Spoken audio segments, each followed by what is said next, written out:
We have a bombshell report coming in from ESPN on the Dolphins head coach conundrum, whether it is what they're going to do with Mike McDaniel and potential replacements that will be in the sight line of Stephen Ross and the Miami Dolphins. I'm Nic Rohloff. This is Dolphins Today by Chad Sports, and I want to make sure you're subscribed before we get into the report because you wouldn't be able to see the report from ESPN unless you paid for ESPN Plus, which is $120 a year and climbing. Here at Dolphins Today, well, it's completely free. So just hit that sub button and join us for daily content, and we won't put anything behind a paywall. All right, before we get into the actual report, I want to set the stage here because ESPN did this buzz article with what they're hearing around the league, and ESPN's Dan Graziano in the article essentially asked Jeremy Fowler, ESPN, if Mike McDaniel can ultimately salvage his job with the remainder of the season. And this is how Fowler responded. He said, I do. I wouldn't call it likely, but in my mind, there is a plausible scenario where he sticks in Miami. The team is coming off back-to-back wins, and the vibe seems to be good. The Dolphins are responding to McDaniel more than they are tuning him out, which players will do when the message grows stale. And I did find this interesting, specifically that one line about he doesn't seem to be likely. So Jeremy Fowler, despite Miami playing a little bit better over the last month, still thinks it's more likely than not Stephen Ross and whoever the new GM is in January ultimately fires Mike McDaniel and moves on. That's really interesting. But Dan Graziano responded, saying one more point on McDaniel. He did something like this last season when the team started 2-6 and then won 6 of its next 8 to claw back onto the edges of the playoff race. He might still end up gone, but he has made the case that he can hold on to the locker room even when things are going badly, and that says something about him that ownership will surely consider when making its decision. And I do have to say this. The new GM, whoever it may be, will have a very tough decision with Mike McDaniel. He'll have a tough decision when it comes to what to do with some of these veterans that have big cap hits next season, but definitely with McDaniel. Because I don't think it's a secret at this point. If Stephen Ross had his way, he would likely keep Mike McDaniel for next season. But the truth of the matter is, you have to let the people you hire in important football decision roles make those decisions.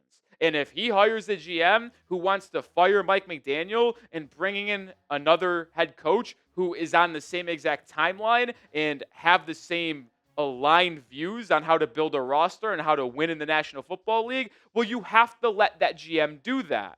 So, yes, I agree with ESPN. I still believe it's more likely than not McDaniel's ultimately fired, but there is still a chance Mike can save his job by rattling off more wins. And coming out of the bye week, they have the Jets and the Saints to potentially get back to 6-7 and be in that playoff hunt.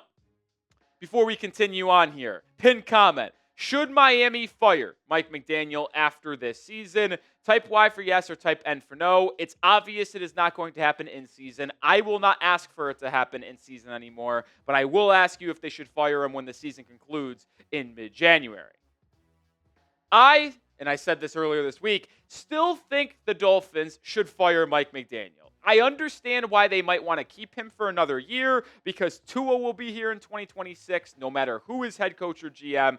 And if you want to have the most potential success next season, the person that can coach the most out of Tua is obviously Mike McDaniel. And if the season goes downhill again next year, well, then you could absolutely just move on from Tua in 2027, fire Mike McDaniel, and hire a new head coach and go clean slate, bridge, or rookie quarterback with a new head coach. And it works out relatively fine.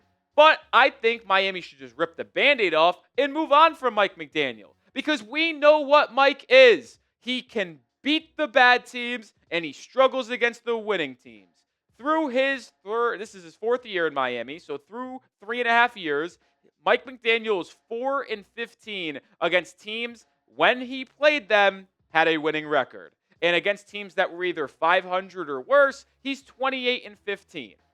Mike has still not been able to get the big win. And I know a couple weeks ago, he beat a Buffalo Bills team who you haven't beat since September of 2022, and it's a team with a winning record and one of the top teams in the AFC. But I think that might have just been an anomaly almost. Even though Miami is playing better, the Bills bounced back and beat the Buccaneers pretty handily. So it's like the Bills might have just had a little off game, and it was more to do with Buffalo's struggles than Miami's good game. Because then Miami, the week after, struggled with a Commanders team that has been playing absolutely horrible football as of late. Like, I don't want Dolphins fans to, quote-unquote, jump the shark here. Yes, the Dolphins roster is still playing very hard for Mike McDaniel. Yes, they've won 3 of 4, including back-to-back games heading into the bye week. But Mike McDaniel still can't consistently beat the good opponents. He still has those procedural issues. Think about the first drive of the game against the Commanders. Had to call a timeout on a 3rd and short. Then had a delay a game on 4th and inches. Like, these things just consistently pop up, which always happened under Mike McDaniel as head coach. And then obviously you have the decision to go pistol on 3rd and goal from the 1 against the Commanders, the going for it on 4th and goal, which I don't have an issue with, but a lot of people did. And then you called timeouts to almost help the Commanders with that potential game-winning drive in regulation in Madrid. You're just lucky Matt Gay missed the 56-yard field goal. Like, yeah, Miami's playing decent over the last month, and the players are still playing hard. But I will not be fooled. I still know that Mike McDaniel is not a head coach that will ultimately lead you to a Super Bowl or winning in the playoffs. And I don't know how any of you guys watching at home can have faith in him long term, because we've seen him coach a Dolphins team that collapsed in 2022, collapsed in 2023, struggled out of the gate in 2024, albeit injuries to Tua and some others, and then has been one of the worst teams in the NFL in 2025. The evidence is just so large against Mike McDaniel to where I will not be fooled and think that he should keep his job long term because he's won 3 out of 4 games in the last month, especially when 2 of those games were against bad teams in the Commanders and the Atlanta Falcons. And coming up in just 1 second, ESPN in that same article labeled a couple potential replacements for Mike McDaniel and around the NFL. But before we get into that, we are sponsored today by Ethos. Have you or a friend experienced loss, which has you thinking about how to secure your family's financial future? Well, with life insurance through Ethos, your family is protected. Life insurance is a perfect way to make sure you're covered. And right now, you can get your free quote at ethos.com/NFL Daily. Ethos is an online platform that makes getting life insurance fast and easy to protect your family's future in minutes, not months. There is no complicated process. It's 100% online. No medical exam required. You just answer a few health questions. Some policies begin as low as $2 a day, billed monthly. And as of March 2025, Business Insider named Ethos the #1 no medical exam instant life insurance provider.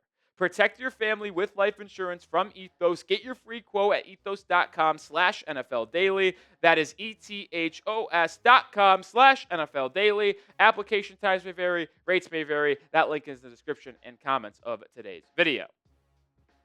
ESPN listed a lot of different head coach candidates in that article. But the first 4 they mentioned, which AKA, in my opinion, are the top head coach candidates in their mind, are all current defensive coordinators. We talked about Vance Joseph earlier in the week, and we'll talk about him again here in just a second, but he's been named. Robert Saleh has been named. Brian Flores, the ex-Dolphins head coach, has been named. And the one that seems to be rising the most over the past couple of weeks, because we've known about Flores, we've known about Saleh, we've known about Joseph.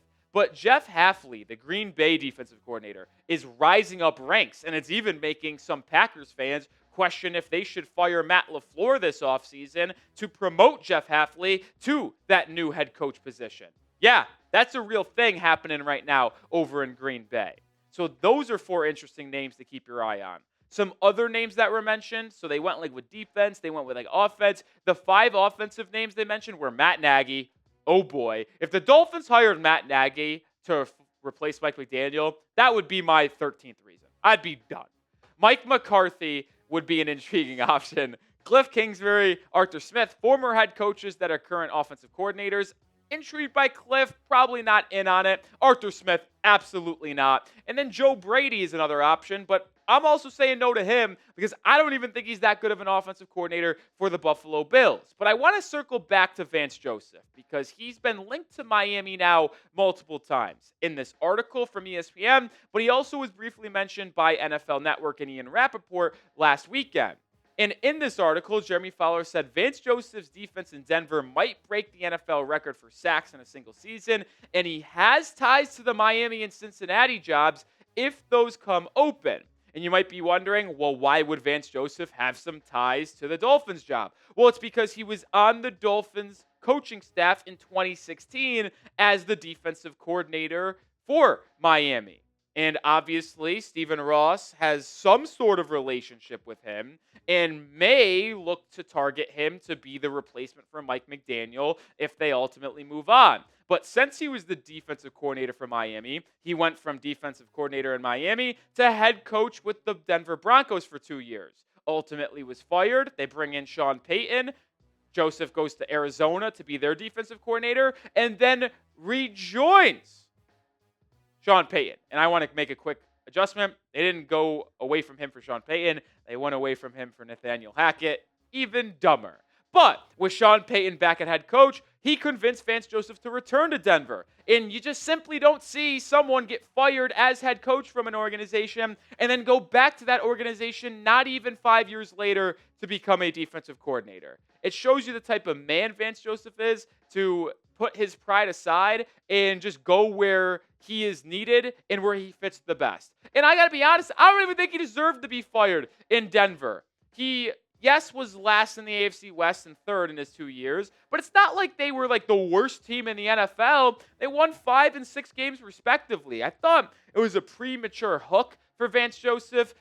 Broncos reporters have consistently came to the defense of Vance Joseph, saying that he got the raw end of the stick in that. He wasn't allowed to pick his own coaching staff. He wasn't allowed to have a major input in player personnel, and that is what he thrives at. And we've seen him take over this Denver Broncos defense and really take it from bottom 10 in the NFL to a top 3, top 5 defense in the entire National Football League. Like his first year in Denver as DC in 2023, it wasn't good. Just bottom 10 in the NFL. But then he was able to really get his hands on it, sink in his schemes, his principles, bring in players that he thought fit his scheme, fit his system, and it's just taken off since then. They have been a consensus top 5 defense in the NFL over the past 2 seasons. You heard it in that article from ESPN. They might set the record for sacks in a single season. Like, he is an elite defensive coordinator, and he has a great eye for defensive talent. If he is allowed to come in as head coach and work hand in hand with the new general manager to make some changes to this Dolphins defense, I have absolutely zero doubt in my mind that Miami will have a consistent top 10 defense in the NFL under Vance Joseph. You could have major questions about how the offense would be, and you just have to really nail that offensive coordinator hire, which Vance Joseph hopefully could do, has a lot of strong connections around the NFL. But his ability to draft defense, Patrick Surtain. You have Nick Bonito dominating over there. You have Singleton, the linebacker. You have some of these safeties, Riley Moss. Like, he has a great eye for defensive talent. So Miami would have a terrific defense under Vance Joseph. And I just think you would need to have your offensive coordinator really take control of that offense. So you would need someone experienced, which I think he has a lot of good connections around the league. And then also have to work hand in hand with the GM to figure out the offense. But the defense would be elite in Miami. And I think Joseph, learning from his first 2 years as head coach with Denver in 17 and 18, would be able to really benefit from that and put his best foot forward for a second go-around. Sometimes you need that second go-around to really make things happen as a head coach. Sometimes it doesn't click that first time around. I mean, I'm going to use Andy Reid as an example. Although he had a ton of success with the Philadelphia Eagles, they never got it done. They never won. Yeah, it was good success for a while, but they never won the Super Bowl. Then he comes in Kansas City. Yes, he was blessed with Patrick Mahomes, and they drafted him. But listen, he still made that pick. He still coached him up, and now he's a 3-time Super Bowl champ. So, yeah, I think a second go-around for Vance Joseph could ultimately work out. Not comparing Joseph to Andy Reid, but just you see those stories happen around the league quite a bit. Bill Belichick, second chance as head coach in New England. Just saying. Would you hire Vance Joseph? Type H for hire, type P for pass. You make the call. If Miami fires Mike McDaniel, would you hire Vance Joseph?